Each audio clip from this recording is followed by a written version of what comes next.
Welcome back to the latest episode of Taking Charge of My Cancer podcast. And I have a great guest today, is Jennifer Bleiweis. Jennifer is a registered licensed dietitian and national board certified health and wellness coach. In her private practice, Jen coaches a variety of clients and also consults with University of Florida Executive Health Program. Using an approachable, realistic, and positive coach style, she empowers her clients to create long-lasting mind and body well habits. Jen completed her undergraduate education at the University of Georgia, her dietetic internship at the VA Health System in San Diego, and her training for health coaching and Duke Integrative Medicine. In her time outside her work, she enjoys spending time with her family and friends, running, cycling, reading, and walking her dog. So, Jen, thank you so much for being here with me today. I really appreciate it. Thanks, Darlie. Thanks for having me. Absolutely. So, you want to tell me a little bit about your role and where you always plan to become a dietitian and being where you are now? Well, it's funny. I did not plan to be a dietitian initially, but like I've been a dietitian for more than 30 years now. But when I was younger, I actually wanted to be a veterinarian. And I obviously, had like a passion for animals and, I love science and, my parents were all excited. Oh, we're going to have a vet in the family. But then when I got in high school, I was like, kind of that sporty girl, loved like kind of the physical, physiology and these kinds of things, loved anatomy. So I was like, oh, I don't know. I thought maybe I'd like to be a physical therapist. And then I had a school counselor that actually talked me out of it. I know, isn't that awful? Oh, And yes, and it was okay. I went to Georgia. I just declared my major as pre-vet, not really knowing what to do. And then I got a couple years in and my heart just wasn't really in it. I was working in health clubs and, um, teaching aerobics. It was the 80s. Training people. And I love to see people like feeling good about themselves. And it was just very positive and uplifting. I never felt like I was at work. It was great. Um, so I went back to school my junior year and I did some career counseling, and they came up with a variety of careers that would fit what my profile was coming up as. So one of them was registered dietitian. So I look at it and I'm like, oh, okay, well, all that chemistry and math and everything is oh, I need all that. So I'm going to go with that because, I can use everything that I've worked so hard for the last few years. I knew I didn't want to go to med school. So I went that route, and I guess the rest is history now. But my latest thing, the last, I guess it was 3 years ago, I got some additional training as I went to the Duke Integrative Medicine Center, and they did wellness coaching training, and then went on to actually get board certified for that as well. So I hold two boards. Obviously, the registered dietitian one involves a college degree and that sort of thing, but there's a board exam. Whereas, the health and wellness coaching, it's more of like a style. It's something that you can use and integrate. But there are people that are out there that are just health and wellness coaches, and that's what they do. They coach. I've been able to sort of combine both things. So I like to come from the approach of wellness coaching, what's important to people, what is going to, get looking at their whole person, and what are their goals? What is it they want to accomplish?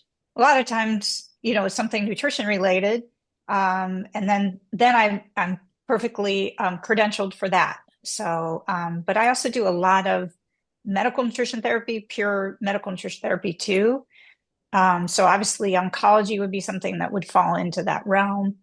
Sometimes, someone with diabetes, or if they have, kidney disease or anything like that, that's another thing that it's pretty straightforward. We're working to make those specific changes. Got you. So, If you want to explain, when I met you at the open house here at the Exafit, it was kind of really caught my attention, like your approach it. It's not just about what we eat, but it's about who we are, right? Is that whole mhm. picture? So you want to explain to the audience a little bit, what is a wellness coach in title? Yeah, so wellness coaches, if someone is, purely certified for that, they're going to obviously come from the perspective of this wheel of health. And so again, dietitians can also be wellness coaches too. But both are going to, be looking at this as like, this is the center, the person's in the middle, and then we're looking at all aspects of their health. So, we're going to be looking at not only nutrition, but also movement and rest. Um, you know, Sometimes people think stress, but, anxiety, lifestyle, um, just stress in general or relaxation, mindfulness. Also, there's your physical environment, spiritual, relationships. So another area of study, especially in public health, is like the social determinants of health. So it's sort of looking at lots and lots of different components that go with health. So, and nutrition, obviously, um, being the thing that I've, quote, expert in, right? Mhm. So, but sometimes people are working in, well, before they can even get to this nutrition side of things, first, maybe they're dealing with their physical environment. Maybe they don't have the cooking capacity, or they need to make room in their life to exercise, or they have to make room in their life or make a change in something, in order to be able to then work really carefully in that nutrition Mhm. aspect. Great, great.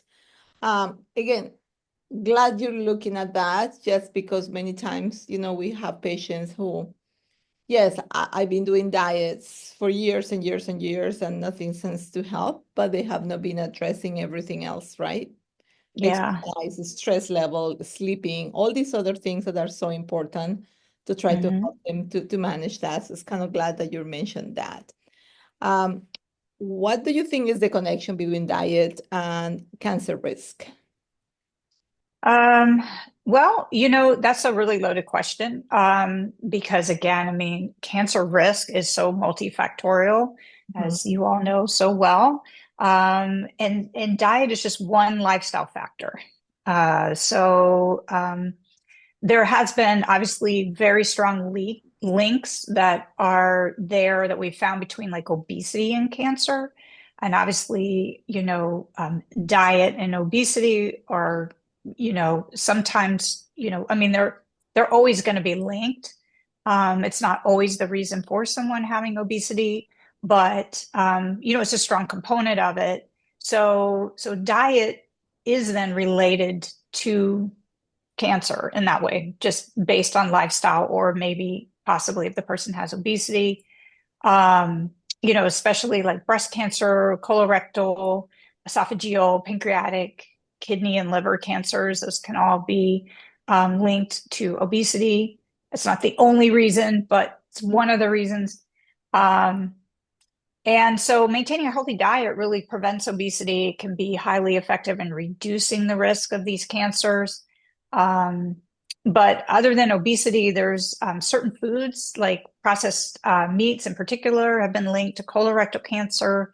Mhm. Um, so in general, lifestyle modifications that lower the risk of chronic diseases, and that is always it's just another strategy, right, to put in place. And even if someone is, has developed a cancer and they're undergoing treatment, still, incorporating these sort of positive lifestyle changes also then helps with treatment. And then again, in that, recovery and in remission, is it's super important too. So it's something that's continuous.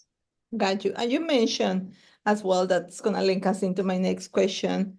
And one of Mhm. the what I hear more and more is about, metabolic disease and how, even cancer is a metabolic disease, and it's a lot of association with, obesity and all these other things that involve a metabolic disease. So again, nutrition plays such a big role with that.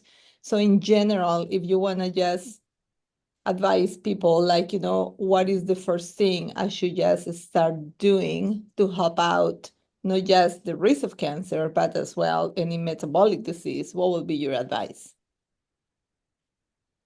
Okay, so again, another loaded question. Loaded. All right, so metabolic diseases. So are you saying like diabetes, Mhm, anything, I mean, kidney failure, mhm, any of these things? Okay, so the thing with nutrition is when you think about nutrition, it's not just the food you're eating, it's the act of eating, right? It's chewing, swallowing, mhm, it's digestion, it's absorption, it's then the transport of those nutrients to the cells.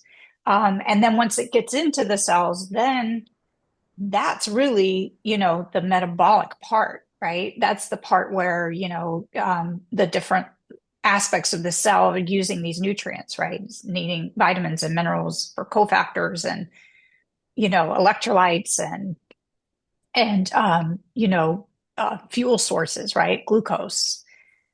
So in and protein when we look at, making new cells. So really nutrition, if we look at it just like as an umbrella, we would say, okay, we know the ideal way to kind of cover all those bases is to eat foods that you need to like them somewhat, right? So that you will eat them.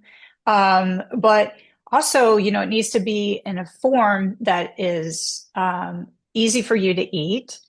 And so if somebody had like dentition problems or some sores in their mouth or something like that, that's a really important aspect. But, we know now that like foods that reduce inflammation, so they have a lot of antioxidants, fiber, these are all really important components, and also certain vitamins like vitamin C, vitamin A. Um, these are really important nutrients in our diet. So when we look at how to eat in general, we want a pattern that will incorporate in these really highly nutritious foods. mhm, Because you're going to eat some other foods that maybe don't have the biggest, the highest nutrient score, but you're eating these other foods too that, you are getting these nutrients and these wonderful anti-inflammatory properties as well. So it's a little bit of a balancing act. okay, And I usually coach people into patterns in that way because it's not all one way. It's like it's a little bit of this and a little bit of that, a little bit of this, and a little bit of that.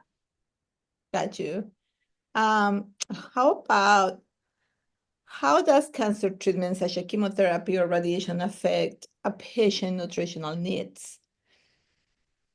Um, well, this is where kind of like that individualized approach is really important, especially for patients who have cancer.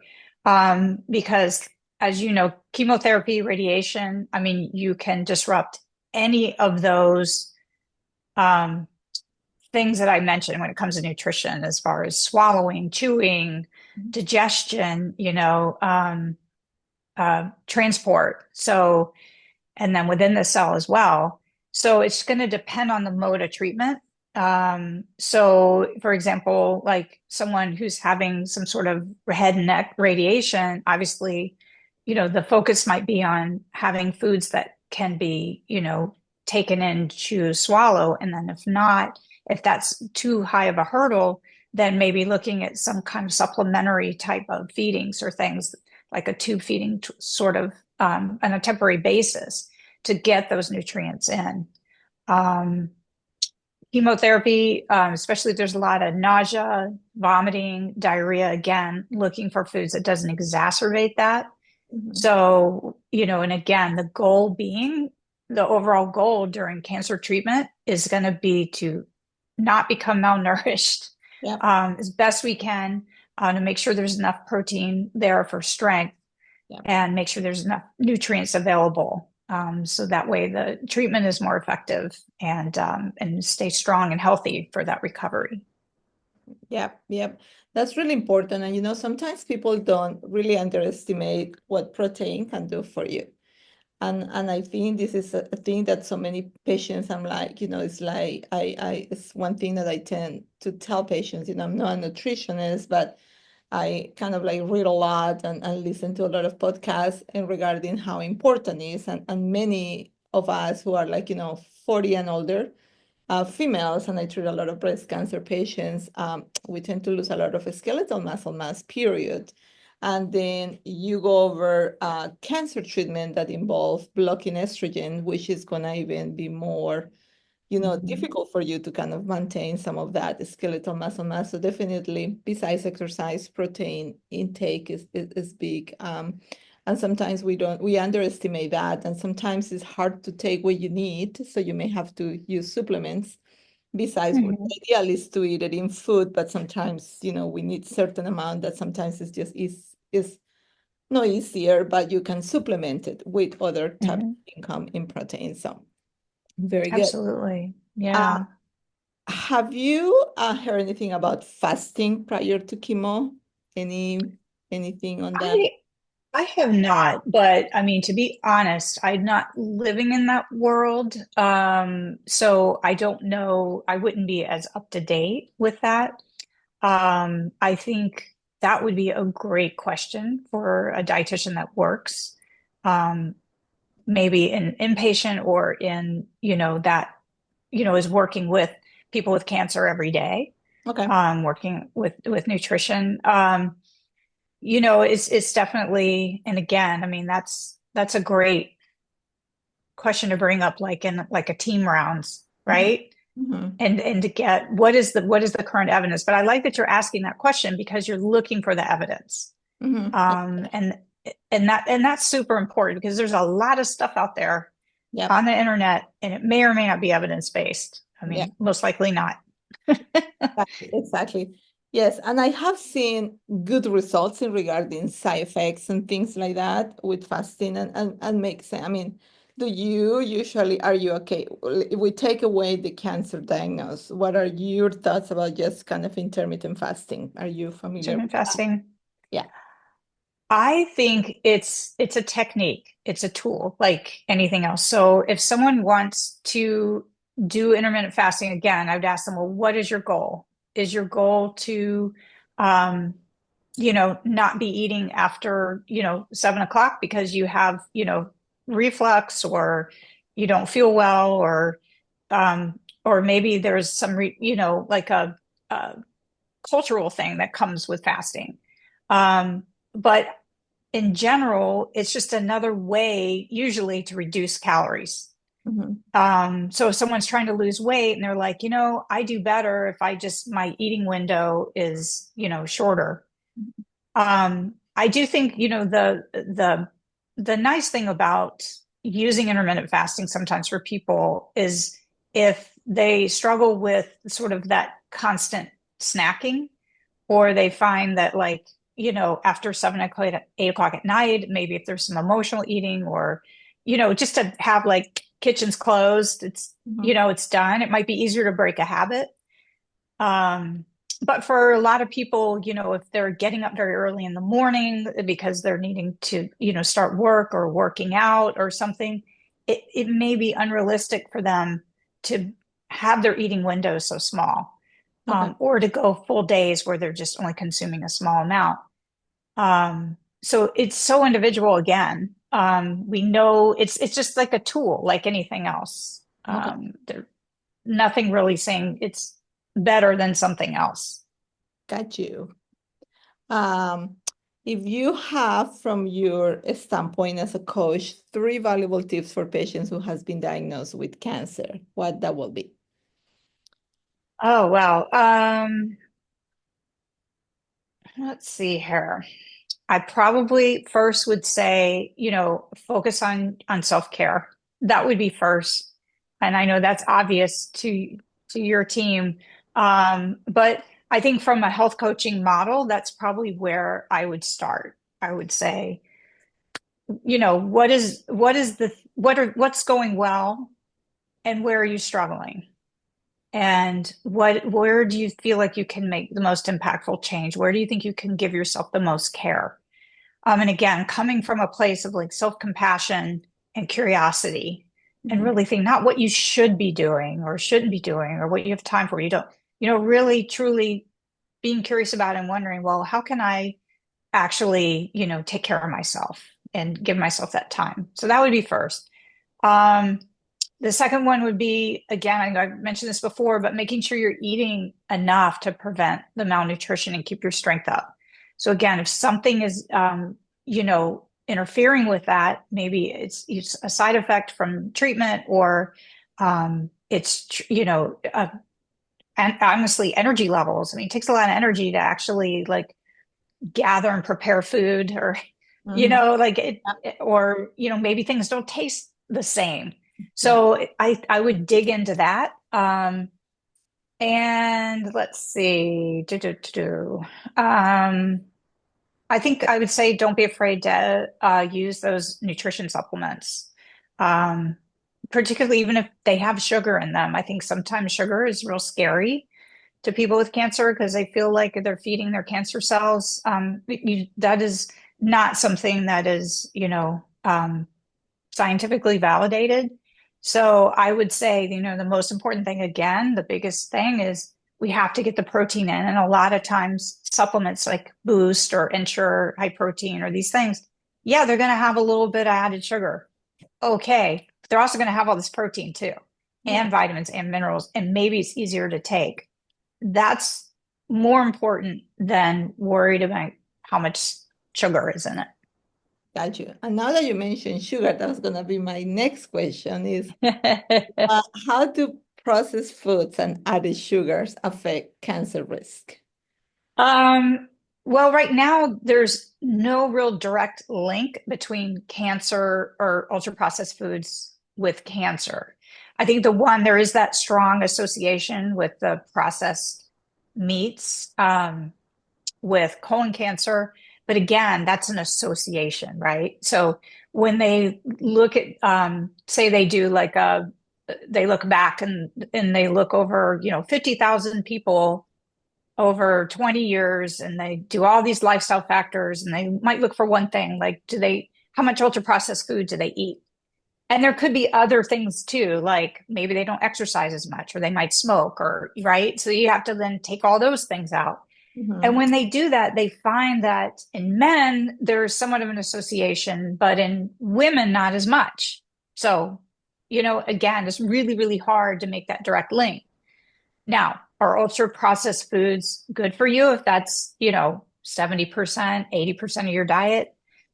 No, because again, I mean, we want to get these really nutritious fiber containing foods, that are going to be adequate in, supporting our body and our cells, our bones. And that comes from, that general good diet that we know of, which is, um, you know, fruits, vegetables, whole grains, lean proteins or plant proteins, and, um, nuts, seeds, plenty of water, hydration, and avoiding, too much added sugar, avoiding. And what I mean by that is, having multiple sources of that throughout the day. But again, that's in a healthy state, right? Not when we're struggling with something else and we have to kind of weigh it out. But the processed meats, I call those on occasion, right? Okay. Um, it's probably not going to hurt you on occasion, but if that's 70% of your diet, well, that could potentially be a risk factor. So yeah. So, what are good resources for patients to use to educate themselves? So, if they just kind of look into, okay, how can I improve my diet or my nutrition? What will be a good resources for them to look into it? Well, I know like if they have a dietitian available, like an RD available through clinic, um, that that would be my first go-to Okay. if I were a patient seeking those sources, because they're going to know, especially like, they're going to be more familiar with, like we said, like the different chemotherapy agents and kind of what are some common side effects. But a lot of times it has to do with kind of maintaining weight or muscle mass or along those lines of just good nutrition. And in that case, almost, most RDs are more than qualified to do that. Um, you can, even now that, telehealth is something that is, pretty ubiquitous, that you can go all the way across the state of Florida and find an RD that you can see through telehealth. Mhm. So, and there's multiple ways to find those. Obviously, you can do a Google search. You could, there's some websites like Health Profs. There's the Academy of Nutrition and Dietetics has a Find an RD um, section on their website, that, someone could just say, put in their zip code and they're going to get a qualified practitioner. Um, so, that's, I think I would just, the main thing is to look for the credentials of that certified nutrition specialist, which is like CNS, which is kind of like the cohort to RD. Okay. But most are RDs. You have very, very few CNSs in the state, but most are RDs. And we're also licensed to practice in Florida. So you can also look for that, the LDN. Okay. Um, so that's another thing, the registration and licensure. Perfect. Perfect. So how can people find you? And I will link the info in the show notes. Sure. So I have a website that people are welcome to visit if they want to know more about me and about my practice. And that's real easy. It's just JenBleiweisRD.com. So if you want to just, you can put that in your link. But that's the best way probably to reach out. And there's a place where you can reach out through there. There's also, through email is always great. I'm really, really good at checking my emails and responding to emails. So that's, another way to get in touch. Perfect. Perfect. And you're located here in Gainesville, right? I am a telehealth only practice now. Mhm. So I think, again, because, luckily we don't, as nutritionists, we don't do physical exams, although it is very good to see the person Uh-huh. in a video chat. And so, and I do have like a HIPAA compliant platform, and it's all integrated with like an electronic health record. So I can also work with practitioners as well with the team. Perfect. What are some common nutrition myths surrounding cancer that people should be aware of? And we kind of Oh, the talked one that, about sugar and ultra processed foods. Is anything else out yeah. there that people sometimes? Well, I mean, the one that keeps rearing its head is the one about soy and breast cancer. That one is still out there, is still lingering. There was a study a really long time ago, and it was a really poorly done study. And since then has been refuted. They're saying that, soy products could increase a woman's risk of breast cancer, or if they had breast cancer, make it more difficult to treat. That has been refuted, but it has kind of lived on. And actually, what we find is that foods from those sort of plant proteins, especially in particular like soy, they don't really raise the estrogen level, but what they do is they're actually very anti-inflammatory. And that's so important, Yeah, right? In yeah, not only preventing cancer risk, but in recovering from treatment and from, you know, um, yeah. dealing with the side effects. Mhm. So I think, again, I really, really encourage not to avoid soy products, worried that it's going to increase estrogen levels, and it, and for everyone. And sometimes it's just a really easy kind of protein to eat as well. Mhm. If you're feeling a little queasy and nauseous, sometimes meat is, difficult to digest, and it doesn't, can kind of have some aversions too. So again, soy protein is something that is kind of easily available and easy to make. Um, What's another one? I know we talked a little bit about the sugar. And I think the other one here is like, okay, sugar fuels cancer, Mm-hmm. cancer cells. And sometimes people will be worried, well, if I eat too much sugar, it's going to feed my cancer cells. Mm-hmm. Um, Again, there's no evidence of that. It's really, really hard to get down there on a cellular level and try to say, well, here's this sugar that somebody ate, and now it's made it all the way there to where this mitochondria is in this particular cancer cell. So again, the cancer cells are going to get glucose if that is their fuel, but Mm-hmm. they can get that from many places, not just from the sugar in the diet. It can also come from, your cells, your protein cells in your body that get broken down to make glucose. Mm-hmm. So that's why kind of getting enough calories and, keeping your nutrition on key is so important. It's more important than worried about you can't really starve a cancer cell. I Mm-hmm. mean, hopefully maybe one day, I'm sure there's some drugs and things that can keep the glucose from going into the cell, but from a dietary perspective, you can't starve that cancer Yep. cell. Yep. That's a very good one. Yeah, we hear that a lot.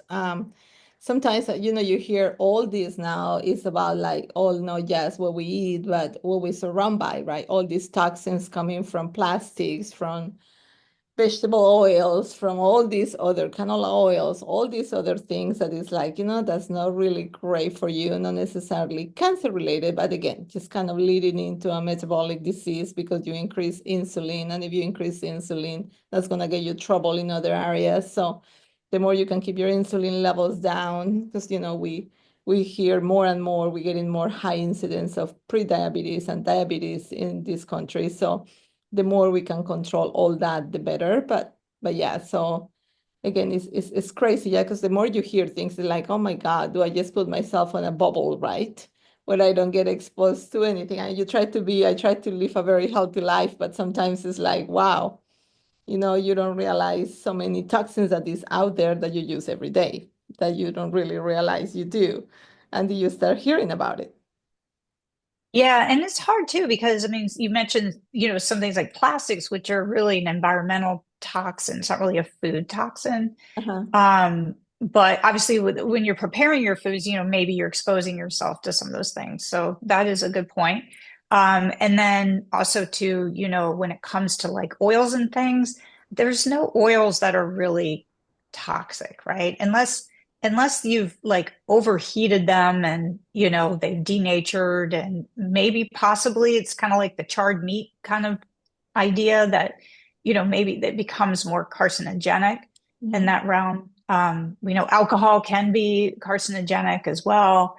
I mean, those are the things that I think of more as a toxin, right? But our general healthy diet, you really don't need to exclude foods worried about them causing cancer. Um, so I don't know if that sort of Yeah. there's a, and then, and the thing about insulin, I mean, when you describe that, pre-diabetes and diabetes, I mean, is that also again brought on by inflammation, Mhm. possibly obesity, some Mhm. other things, right? So again, if we're sort of focusing on sort of that healthy weight, um, through lifestyle factors, Mhm. possibly through medication, whatever, to kind of achieve that and not crash dieting because we know that doesn't work. That backfires. But again, just making those positive changes, looking at the wheel. What are these areas that I could work in that I could really, have that sort of, control some of, not control, but improve those lifestyle factors. Um, it all comes around, it all works together. Definitely. And you mentioned something with that. We all, like sleeping is such an important part of it, and we take that for granted, right? We just busy, that we don't dedicate enough time to really, and that, I'm guilty for that. Like, should be having your 7 hours of sleep is possible, kind of try to make it, and that's just not happening. And And the more lack of deep sleep, the more your insulin levels go up. And Yeah, then yeah. the more, so it's a stress level. So it's all these other things as well. That Mhm. is a big part of it. So I'm kind of glad you're approaching from like the whole wheel part of it and not just Oh, one yeah. area. It is, Absolutely. yeah, it is Yeah. a question you wish I would have asked you and you want to have answered to wrap up. Gosh, I think I thought you were going to ask me um, are RD services covered by insurance? Okay, yes, that's a good question. That's A very yeah, because I get that question often. So here's the deal with that. I think, and particularly in Florida, um, we don't have great coverage for medical nutrition therapy. Um, so, and what I mean by that is, so Medicare covers medical nutrition therapy for two diagnoses, one being diabetes and the other one being chronic renal insufficiency. So if someone has pre-diabetes or they have, cancer or they have something where, it affects their, any of those aspects of nutrition, um, you know, sorry, we don't cover that. So commercial insurers tend to follow suit. Now, again, it's a different animal in Florida because in Florida, they do there might be some insurers that do cover some things, but they're going to have rules associated with it. Like, do they need to be in a physician office or do they need to be in a clinic or do they, and then there's networks, right? And they keep the networks really close and tight. So I usually tell people the you can call your insurance company, you can ask that question. Here's my diagnosis. Do you cover medical nutrition therapy? Blah. Ask the question, Mhm. and make them answer you. I think insurance companies want to serve their clients. Mhm. And you know what? It comes around because if someone is able to deal with their nutrition status and not become malnourished, and they're going to do better. They're going to have shorter hospitalization stays. They're going to do better at home. They feel better about themselves, a more positive outlook. So, I'm hoping that it's going to break open. Um, Dietitians, if we're licensed, we can provide, a super bill, and you can try going to your insurance company with that. Using flexible spending account, sometimes people use those if they have, hopefully they have that. I know it can get kind of eaten up with deductibles, especially if they're under treatment. So, but again, and also, asking the practitioner, do you have a sliding scale? Do you have anything that's available? Maybe the clinic is willing to put together a seminar or something and Right. bring in a dietitian to do like a talk or That's a a very learning good idea. session. Yeah, that's a very Yeah. good idea. Yeah, you're right, because we find that a lot. Like we find that something that I complain in our, and we have a great team here, you have at least, working with our cancer patients. And sometimes I feel like, having a nutritioning consult should be a huge part of it from the beginning, right? Just to Mhm. prepare you better to deal with it during treatment, like you mentioned in the beginning, after, survivorship. How can I prevent for this to happen again? If there's anything I can do. And it's not because the insurance doesn't cover, and then people feel that they don't have the money to go and spend, just self-pay for a consult, right? But at the Right. same time, I think that sometimes it's like people hesitate to go and pay for their own health, but they don't hesitate to go and change their iPhone every year, right? Or having the Yeah. new TV or having, yeah, I mean, it is true, right? So Yeah. sometimes it's like, sometimes we have to invest a little bit on our health because that's the most important thing we have, right? Otherwise, Right. it's just hard to change that. So Yeah. yeah, so we tend to have like, again, I'm not a nutritionist. I have some background with our PT school, but we do use here a body composition. And so we have to touch base on like, this is what your body looks Mhm. like. This is the amount of skeletal muscle mass you have.